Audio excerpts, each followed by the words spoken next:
Howdy, everybody. Today, we're going to get into the programming 101 for our core accessory.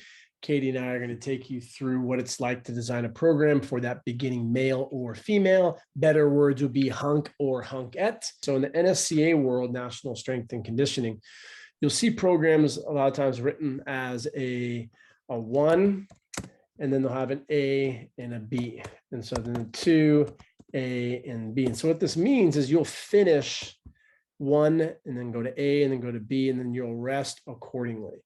If you're doing strength training, you'd probably rest maybe 2 to 4 minutes, and then you'd go add weight for the second round. Each round, we will be adding weight unless otherwise specified. So for example, right now in person in West Hollywood, Ivan is teaching. We're doing some PAP training. This is more advanced, but it's called post-activation potentiation. He's doing a heavier squat into a jump, into a bicep curl. He would rest, and then he'll go into the second round. On that third round, maybe he wants to change up the type of jump from a vertical to a broad. That would be okay. But for this, what we're going to show you today, we have our core movement patterns. And this is what we use at Show Up Fitness, core movement patterns. You can type in movement patterns. Some people will say there's 6. Some people say there's 5. A buddy of mine, John Russin, talks about the squat, the hinge, the lunge, the push and the pull, and then a carry.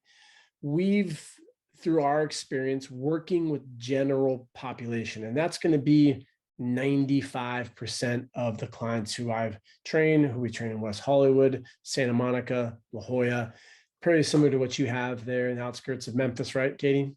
Mm-hmm. Yeah. So you're going to have your typical goals with your male, android shape. So they have the apple, big belly. That's the visceral fat that we want to get rid of. It's a lot more problematic for coronary artery disease.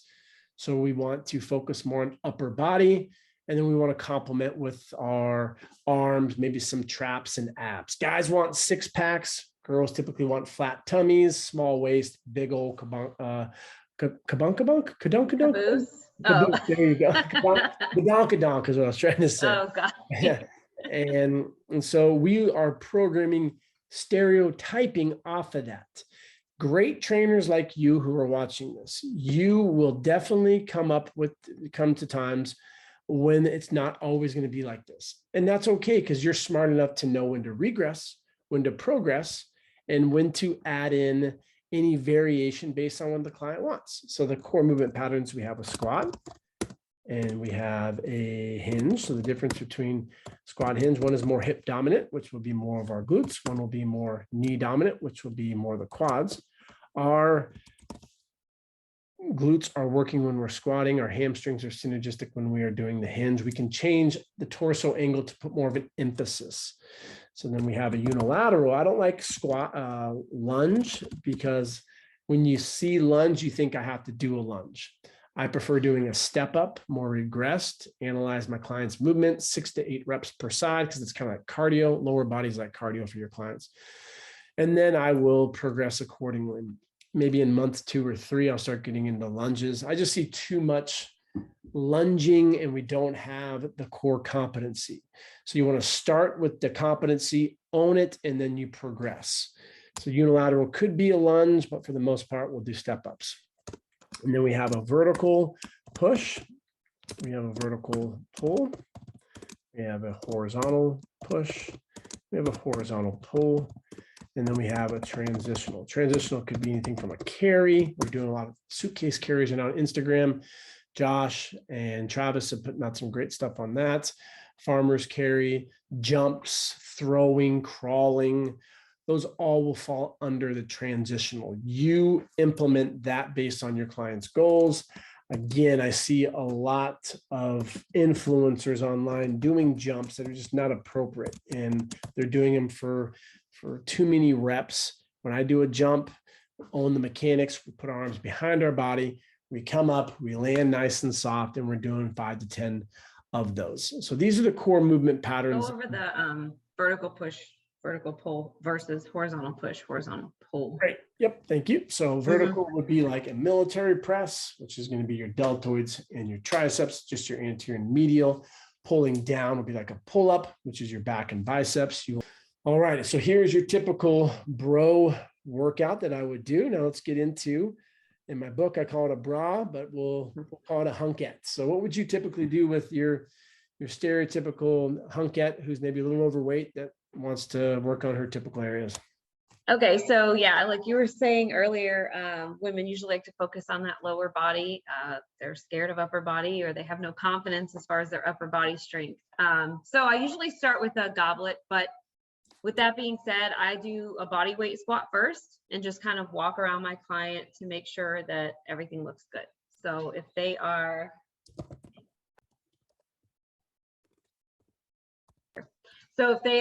you know, I don't want to give them any weight or anything else to think about besides just squatting. I don't have them squat in front of a mirror because that can totally mess them up. So I'll just walk around them. If I see that they're doing great, I'll go ahead and hand them a kettlebell, a dumbbell, whatever I have available into usually a push-up. Sometimes I'll do elevated push-ups on like a box or a bench. It just depends. I like to have them demonstrate what they can do first. So a lot of times you'll see that they try to come down and then they just literally fall onto the ground. So what I try to tell them to do is to focus on lowering slowly and then kind of snaking their body up instead of being on their knees, because most women are immediately going to go to their knees. They're not even going to try a push-up. So what I mean by snaking up is where they kind of just push their torso up first and then get their hips off the ground and get their knees off the ground. And then we repeat it. And they literally, before your eyes, develop the confidence to try a regular push-up after that. And I'll go into normally a plank. So as we all know, in our accessory portion, that's where we get involved as a trainer. Now, my environment is a little bit different than a corporate gym where everybody's looking at you and things like that. I have a private training in my house, so I like to get involved with them, not super crazy, but then again, it also depends on the personality of your client. So if you have a client who's really quiet and reserved, I don't like to, you know, go too crazy with them at first, at least so we get to know each other. But with this variation, I would do, you know, tap my shoe, or I'd have them do a shoulder tap, or I have them do what they call like an RKC or an accordion plank. So for 5 seconds, we'll count off, you know, squeeze your elbows towards your feet and your feet towards your elbows. 5, 4, 3, 2, 1. And then I'll tell them to stay in a plank, but relax that accordion position. And then we do that for 3 rounds. Then I'll go into generally a step up. And the rep range that you typically use here? Oh yeah, same thing. For the goblet squats, like 12, sometimes 15. It just depends. Like if they're super deconditioned, we're gonna start at like 12. But if they're doing fine, we'll do 15, down to like 10, and then 8. And then each set, if it's appropriate to add more weight each set, there's so many different ways you can progress this to like later down the line. So tomorrow when we work out, we can do a goblet squat with a pause at the bottom. And you tell them to focus on driving their knees out and speed up coming up. So the pause and then, you know, get violent coming up. How about for the push-ups? What's your rep range? As many, I always do AMRAP. So I don't like to limit them, and I don't like to give them a goal of like 3 because that's kind of insulting. So I'll just say as many as you can. And then I push them usually to do 3 or 4 more extra because they think they can do 0. So I'm like, in that case, we're going to do 5. And then for the plank, I'll do like 5 rounds of a 5-second squeeze and 10 seconds in between or whatever. I don't like sit with the clock, but I'll count down to them. I am the clock, right? There you go. And then I'll go into usually a step up because that's actually very surprisingly taxing for most people. Like Chris said earlier, it's kind of like cardio when you do that unilateral, especially step ups. That usually gets their heart rate going. So sometimes I'll add weight, sometimes not. I always like to do the body weight first and just see how they do. If they're like crushing it, here's a weight. Sometimes we'll have it on the same side, opposite sides, contralateral, ipsilateral. You guys should know that vocabulary. Sometimes out, sometimes up, just depends. Each one of those is a new workout while staying within the same pattern of that unilateral. And then for the second core, my vertical pull would be a pull-up.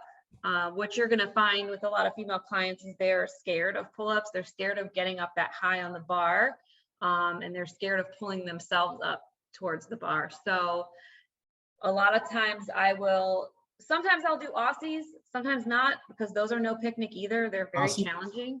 Huh? What's an Aussie? So an Aussie is where you're under the bar, but you're at a kind of a 45-degree angle from the ground. I was make a joke. Do you know why they call them Aussies? Yeah, because it's like down under in Australia. There you go, down under. That's why. I have an Australian person that works out at my gym, and she was like, why do they call them Aussies? What the fuck is that all about? And I'm like, honestly, it's because like you're under the bar. She's like, that's not very funny. I'm like, I didn't make it up. So, did you ask me something? Oh, you're talking. Okay. Do you know how to speak Australian?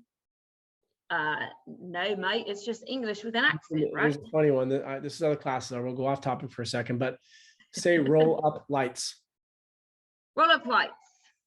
So it sounds like rollerblades. Okay. So you know how to say one word in Australian? I'm going to say that to her next time I see her. All right. What's the accessory for this one? So she was saying, and how many reps do you do here? As many as possible. So like I said before, I don't like to limit them, but we'll go for like 5. For those that are, yeah, thank you for clarifying. So you're doing air map in your mind, you may be thinking like, oh, 20 plus. Remember the eccentric focus, you're going to be doing definitely less than 8. Your clients aren't going to be able to do more than that. And it just creates a ton of damage. So set those expectations that you're going to be super sore tomorrow in that back area. Yeah. So I like a 5. And so a lot of times what I'll do, so that first plank that we did was pronate, so facing down. I will do a side plank here, but this accessory is so fun. I mean, you can pick and choose 1,000 different exercises to do here. I would do a side plank with maybe a leg lift. That depends once again on the ability of your client, or like a hip side plank, and just have them focus on squeezing their core, because that's going to be hard just staying in a side plank. On their elbows, sometimes up on their arm. It just depends, once again, on their level of comfort. So for that, we'll just say 30 seconds to hold that, you know, put your arm up and then put it out. Just give them something else to do during that time frame. Okay. So for the third one, we'll do a kettlebell RDL.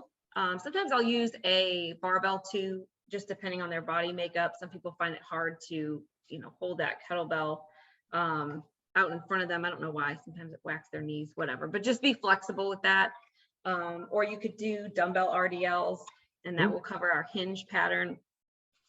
And then for this, we will, okay, so we have our horizontal push. So I'll do an overhead dumbbell press here, or barbell, banded. There's so many variations that you could do. And then depending on how my client is feeling, I'll either cut out the accessory and we'll go straight into our like 5-minute Metcon. But here we'll focus on their goals. Once again, if you want to do the accessory, you could do like a banded lateral walk or a banded monster walk or banded kickbacks. My female clients love the freaking bands, right? Even though we know that's not completely like building up their glutes as much, it's a great burnout set. They're really going to feel it in their glutes. And that's, like Chris was saying earlier, what they really want to walk away with, that feeling of, oh yeah, you know, got that good burn in my glutes.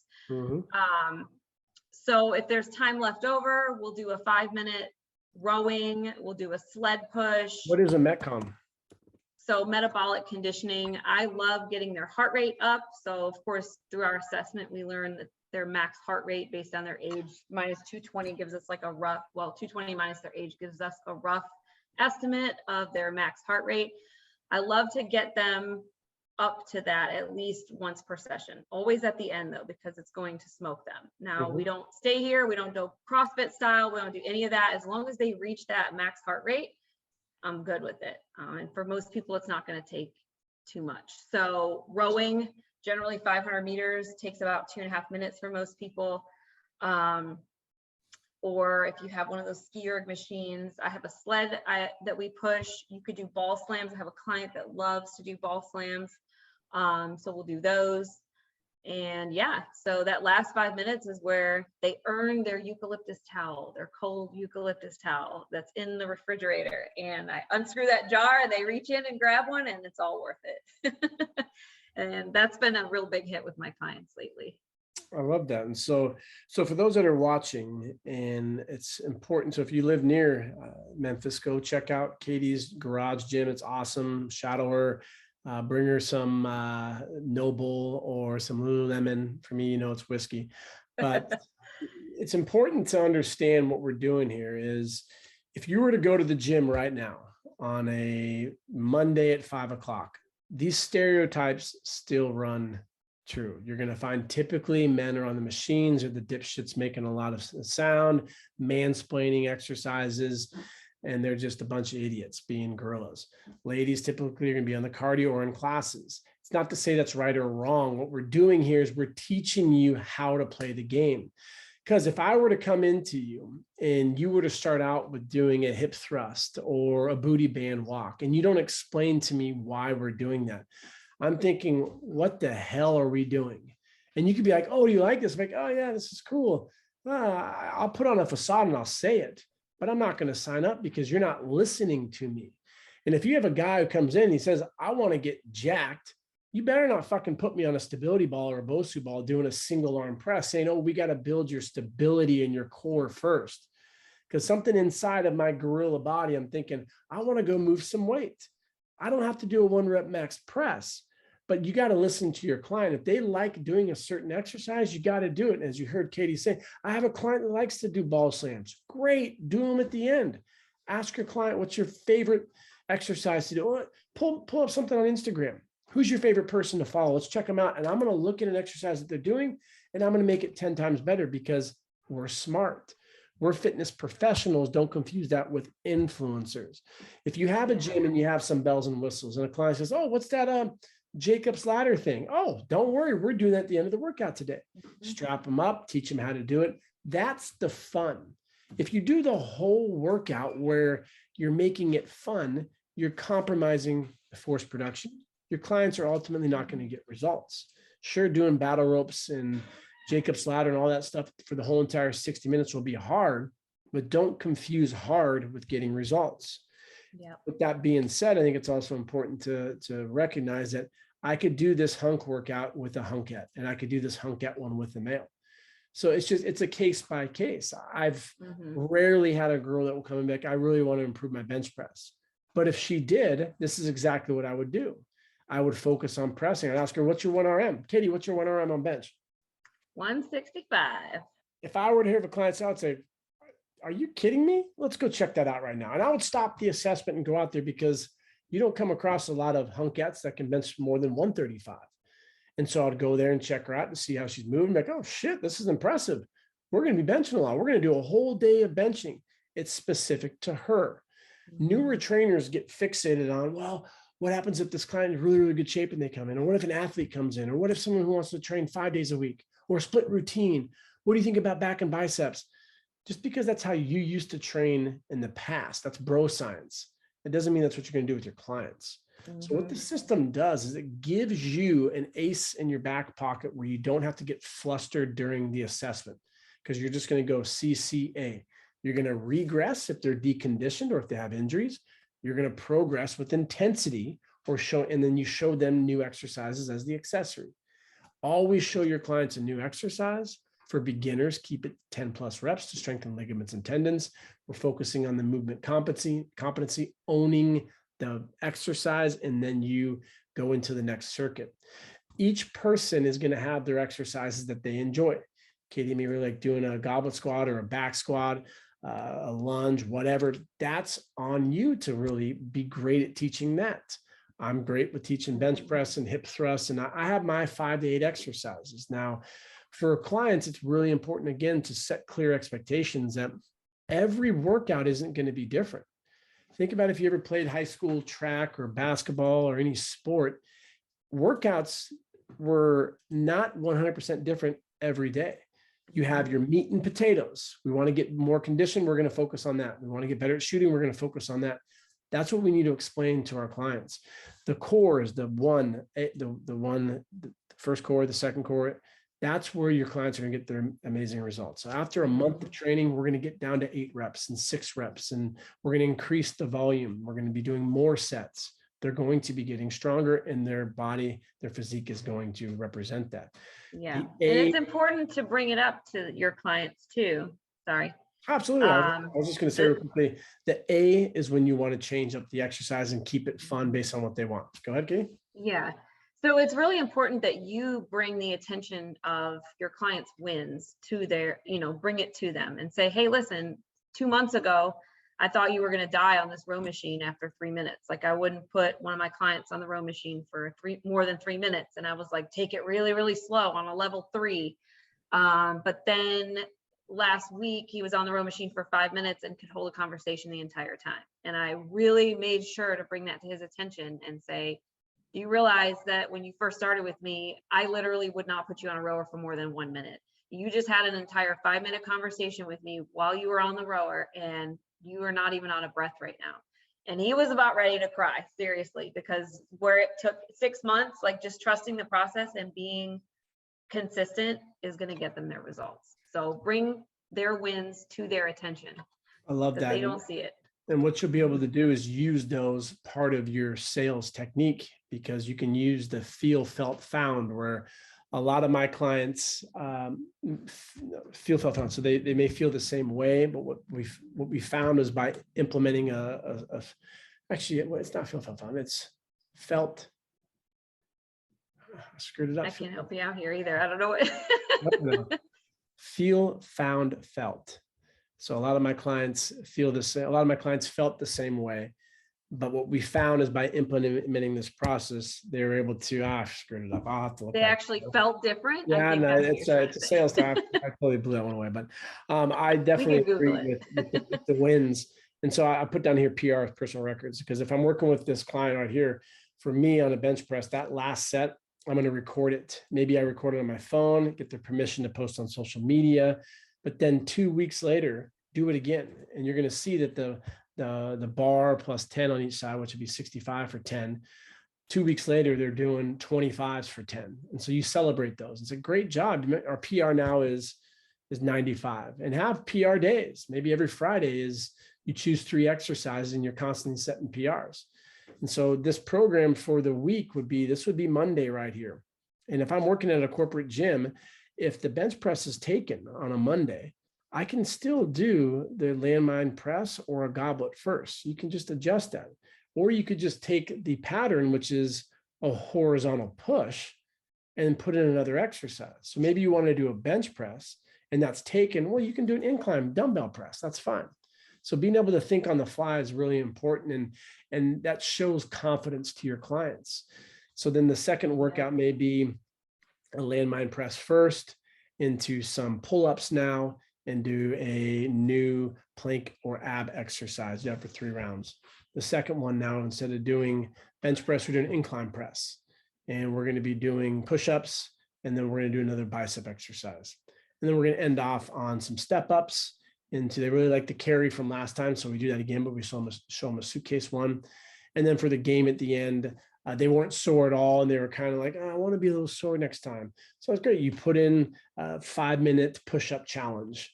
And so then you incorporate some gain that will help them get sore in there. Remember, just to reiterate, soreness doesn't mean shit for the most part, but your clients want to sweat. They want to feel it. And so if you don't communicate with them, they're thinking in their mind that the intensity wasn't there. So that's just something you need to talk through.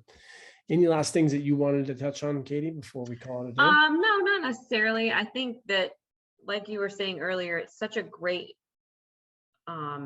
way of programming, because you can just plug and play. Show them how you would put, for the female program, put the 3 into the 1 and the 2 into the 3 for the next workout.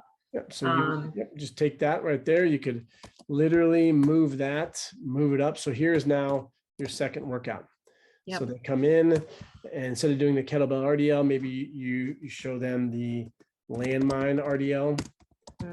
And then instead of doing the overhead press here, maybe we do the incline dumbbell, and then you do the band walks again. So this right here, we're using the same pattern. We're giving some different exercise, but every workout isn't 100% new. I'm gonna do goblet squats probably here second. Maybe I'll use the same way. It might even go a little heavier. We're gonna do a lot of push-ups. We're gonna do a lot of chin-ups. I'm just gonna move them around within the program. That's what's called a plug and play. So that third day, the third workout of the week, start with step-ups, and then you're gonna do pull-ups again, and then you do another bicycle exercise, and you go to back to your RDL with the kettlebell, and then you do a push-up variation, and then you show them a suitcase walk. And your clients will never get bored with this. I know as a new trainer, you're thinking, but your clients want results. They want to be communicated with openly and thoroughly. And so you show them a new exercise on these accessories. The Metcons can be different every time if it's appropriate. And your clients will never, ever get bored. They're going to get results. And that's what they're going to be excited about for those referrals and to retain your clients long-term. So this is how we implement our CCA. These classes are held every Wednesday. Katie teaches these, and we have our anatomy on Fridays, and then we have our exercise variation / regressions and progressions to help build your exercise vocabulary. This is the core chunk of your level 1 test that's taken when you are ready. You can sign up for that online once you pay for it. We have different deals anywhere from $49 to $99 to take the test. You'll schedule a time. You'll be in front of 2 coaches. You got to go over the 17 muscles of the shoulder, 20 of the lower body, the 8 core movement patterns with the agonists and synergists. You got to be able to recognize where the muscles are at. And we may even ask you how to regress or progress certain movements. And then on the spot, you got to design a program, CCA, all within 10 minutes. If you were to tell us the same exact workout, we're going to recognize it. So we're going to challenge you and say, okay, the bench press isn't available. What can you do? So you need to be able to critically think on the fly. And that's why we're challenging the entry standards with this test, because you need to be able to talk through it. A client's never going to ask you, well, what muscle's working during this exercise, A, B, or C, Chris? You need to know what is the main mover of a bench press, your chest. Why is it that your triceps are working when your hands are closer in, and how to program appropriately. And this is exactly what we provided for you guys.